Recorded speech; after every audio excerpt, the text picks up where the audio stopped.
بسم الله الرحمن الرحیم. عرض سلام و ادب و احترام خدمت شما همراهان گرامی.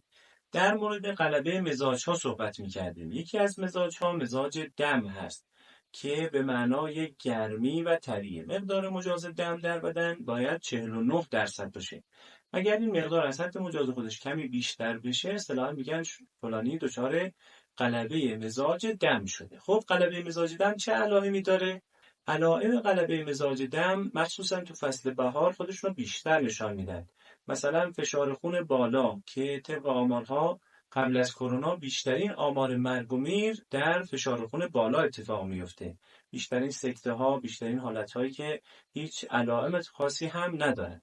خارش بدن، جوش، بصوراتی که در بدن اتفاق میفته، اینا همه معلول غلبه مزاج دم هست. بعضیا هستن میگن بدنمون تو فصل بهار آلرژی میگیره، عطسه یا سرفه میکنیم، اینقدر بدن به هم ریخته میشه که هر چقدر هم دارو یا قرص میخوریم فایده ای نداره. چرا این اتفاق میفته؟ چون غلبه مزاج دم را هیچ آزمایشی نشان نمیده. خب اگر دچار غلبه مزاج دم شدیم و این مشکلات رو پیدا کردیم، راهکار چیه؟ راهکار اینه که مزاج دم را کاهش بدیم، پایین بیاریم تا دچار مشکلات بعدی نشیم. گفتم شاید به زبان ساده باشه، ولی گاهی بعضیا خارش بدن که پیدا میکنن اینقدر کلافه کننده و اینقدر آزاردهنده میشه که میگن شب و روز خواب نداریم، مجبور میشیم یه دوش آب و خنک بگیریم، یه کمی بخوابیم.